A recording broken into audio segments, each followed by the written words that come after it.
Alright, welcome back guys to some more Peter Sonic, and today was a great episode of Dragon Ball Super. In Dragon Ball Super episode 47, the mysterious enemy, the new enemy Black. Yeah, that's what they call him at first, because not like he really has a name just yet, at the very beginning of the arc. So like always, we saw the preview and everything, right? With Future Trunks running down the hallway, or at least some like alley, and we get to see all like the world seems all destroyed, and he turns around, all black shadowy figure and stuff. Oh yeah, that's pretty much the same here. Future Trunks is pretty much being an asshole. Not really. He's actually trying to save the world from, basically his world, from some asshole. But before all that even starts, we get to see this like green Kai like guy. He's basically, the Kais, right? He looks just like them, and he has the same earrings. Like, he has those earrings that Goku Black has, which a lot of people have been pointing out, say they look like the Minka. They look like a Makaio Shin earrings. We don't know if this is the Makaio Shins. I'm not going to throw that out there 100%. But remember, the Makaio Shins are devil-looking Kais. They are Kais, but bad. And why are we seeing this green Kai guy? If it really was not a Makaio Shin, they could have just put someone like Demigra in there. But Demigra is also thought to be a Kaio Shin. But I guess he's not really a Kai. He doesn't have Kai God Demigra, Demon Kai God Demigra in his name. But you see where I'm going with this? Like, this easily could be a Makaio Shin. It easily could be, guys. Don't be too shocked, because we've never seen the Makaio Shin. Akira Toriyama has always hinted that they're out there, and I always thought with the gods, with Super being focused around gods, this is what, you have now the perfect opportunity to do it. So if this is a Makaio Shin, I'll be very happy. But I'm not going to speak too much about this Green Kai, because we don't know his name. He was not in the promotional material. He really wasn't even anything. We don't even know who he was. He just kind of is there, and that's about fucking it. And it's kind of creepy in a way. I love that, though. It's going to open up for so many theories. It's going to open up for so many, bright people in the Dragon Ball community to start sharing thoughts. And as we know, some thoughts can easily become true, and some thoughts can become not true. It's a point of speculation. But yeah, while this is all happening, we get to see this black-like figure rise out of, nowhere. And that's pretty much it, because then we cut down to the actual stuff that's going on right now, where we get to see Bulma and Trunks, making this, weird fuel.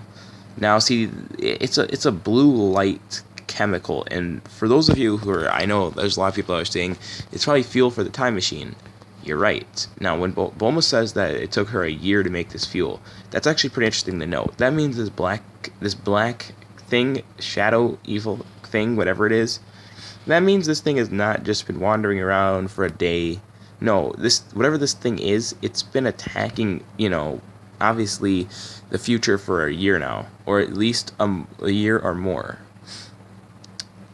Anyway, so, Trunks, he gets the fuel and all that, but then what happens is, all of a sudden, future Bulma gets snagged by the black energy when it comes in looking for Trunks. And, she's telling him to hurry, and he's trying, obviously, as his mom, he's not going to just let nothing happen to her, but, she tells him just, she loves him and all that, and then all of a sudden, boom, Capsule Corp explodes. And it's pretty much implied future Bulma is dead. And I didn't think they were really going to go there. But I had a feeling they might, just because, people have wanted to see some actual tension in Super. So I felt like they actually might go with that. And that's going to be pretty interesting at the end of the day, because future Bulma was just such an important character. And you kind of feel for Trunks, because that's one of the only people he had in the future that he truly, truly cared about. That for his personal benefit that he wanted to protect. So you do kind of feel for him, that's like almost your mom at that situation. You just feel like, man, I couldn't protect her. I couldn't protect the people I care about. I couldn't do it. I failed. That's how Trunks is feeling.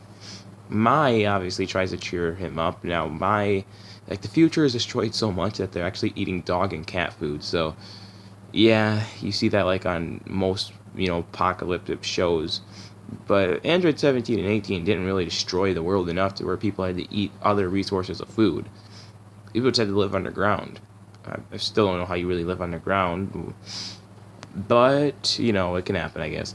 Anyway, so Mai and Trunks are kind of like starting up the fuel for the time machine, and when this is all happening, obviously the black energy catches back up with Trunks. Mai starts shooting it with a bunch of bullets. That doesn't really work for long, as the blast does blow her up, and yeah, it actually just chucks a blast and Mai's dead. And that was pretty interesting because Mai, say what you want, at least at the end of the day, she may have been a bad guy in Dragon Ball, but she wasn't evil, was she? I mean, that's kind of how I look at it. Mai's like Emperor Pilaf's kind of like Plankton from SpongeBob. That's not a good analogy, but at the end of the day, they're not evil. They're just kind of like, they're just up to no good, but they wouldn't.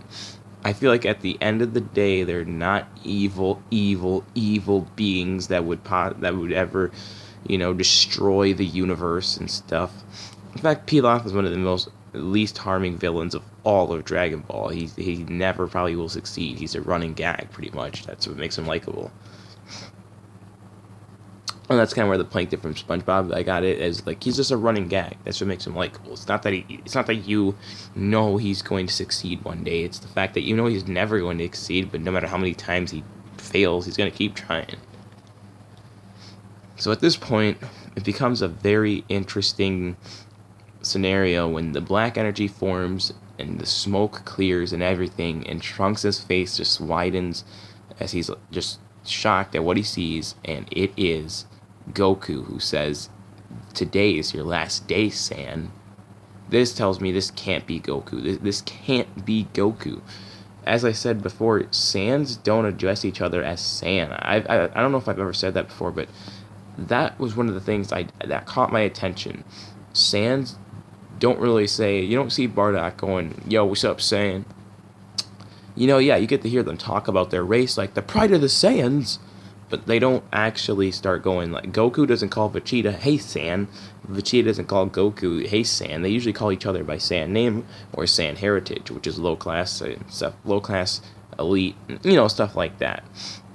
They don't call each other San. That's more like a bad guy thing, like, Majin, well, not really Majin, well, Majin Buu, I remember, like, one of the Buu's forms, I can't remember, I think it was Gohan Exorb, said that to Vegeta or something, and then, Frieza and Cell, and even Beerus, but Beerus not a bad guy, but, I'm just saying, the term, like, when you call a Saiyan, like that, that's usually a term you use when you're not a Saiyan. Like, think about it. The humans called them that. Most people that aren't Saiyans say that to Saiyans. They don't go, I'm just trying to point it out here. Like, Nappa never called Vegeta fellow Saiyan comrade. Like, he didn't call him Saiyan. He called him Vegeta. Anyway, I'm just trying to make sure everybody gets what I'm saying on that part, because that's pretty interesting. This pretty much tells me this thing either is Goku literally just turned evil, but why would he would just call him, if it was really Goku turned evil, he would call him Trunks. He would know who he is. So this is where it gets kind of interesting. He would just call him Trunks. We all know Goku would. There's no reason Goku would call him Saiyan. Now, this also has me wondering if this Goku is either an actual clone, like many people suspect, or from another universe. And that's starting to look more and more possible as I start seeing similarities. Anyway, now the subplot of this episode is actually it was kind of to lighten up the mood, because obviously if we just had the future Trunks, I'm breaking this down into the subplot and the actual plot, but if we just had the like Trunks and stuff, it would be very bad. Like, in terms of, like, you'd be pretty sad, So they gave us something that is brighten up our moods with, like, Goku and Piccolo start up the subplot with, like, they're training at Piccolo's, I guess, house, and Goku and Piccolo are trying to catch all these lettuce. Chi-Chi's over there trying to get Goten to study, nothing big going on there. Then Vegeta's actually training with Whis, and because obviously nowhere being not even anywhere around Whis' level, he obviously turned into the SSJ Blue or Super Saiyan God Super Saiyan. I don't know why I said SSJ Blue, but either one, whatever one you want to use. Eventually, like, basically got up and tried to fight Whis, and, you know, didn't even really do anything. But then Goku actually appears before Vegeta even tries to do anything. That's why I said he didn't get to do anything, because then they both bonk heads when Goku appears. Goku's like, well, I want to train now. Obviously, Beerus is like, well, you gotta give me a souvenir first. Goku has lettuce underneath his arm, and then, well, he gives Beerus the lettuce. And that's good enough for him, pretty much, and that's kind of funny.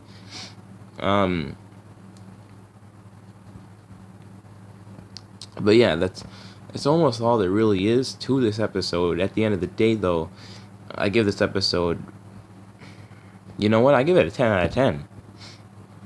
And I don't normally do that for any series. In order for me to give a 10 out of 10 for any series, you literally have to capture what the series is good about. Dragon Ball has always been good about tension. Dragon Ball Super, not so much. Tension in Dragon Ball Super is even worse than it was in GT, because I feel like GT had a lot, didn't have so much tension. That was. I don't hate GT. Don't get me wrong. I don't hate GT. I don't really love it either. I didn't think it was the greatest follow-up, but GT was kind of like that with the whole Super Saiyan 4. The Super Saiyan 4 just comes out of fucking nowhere and relieves all the tension that could have been there with Baby and many other villains. So, even like Super Android 17 letting himself lose, or it's kind of implied as Goku's like, well, I'd like to think that he helped us. So, you know, just stuff like that ruins tension, and it kind of makes everything anticlimactic. Not saying that Super Saiyan 4 or anything and that was bad. Just saying, you get what I'm saying. Get what I'm saying? Like, it was just kind of not as good because it just comes out of nowhere and it just ruins it all. Super was kind of like that with Battle of Gods and Resurrection F arc.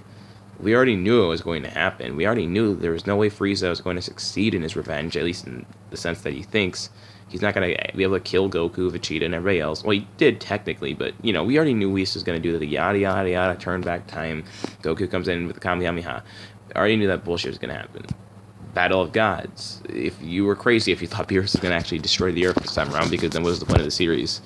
So, you know, and then I really like to think Super really got better when it came down to the Champa arc. And the tension was truly there, but I really do like how it was all settled when, you know, Hit just kind of gave up, because that wasn't his battle. He didn't want to be the pawn of someone else's game. Anyway, now we just immediately kick off the first episode of the Future Trunks arc. Well, even that copy Vegeta arc was pretty interesting in terms of its overall, like, making you kind of like, ooh, what's gonna happen? You know, so it's really going to be pretty interesting down for episode 48. I have not going to do the episode 48 preview in this video. I'll actually say that for a different time. So, now, Black Goku, though, he does look like Goku. Like, he does not really look like Goku that much. Well, he does, but you see what I mean? Like, that's why I think he's kind of a clone. Like, to me, when I look at Goku and then I look at Black Goku, they just look, yeah, a tad bit off. It's like Black Goku has like a shorter hairline. I don't know. I mean, I'll share it in a different video. But he just has like a shorter hairline or something. I don't know. We'll see. Now,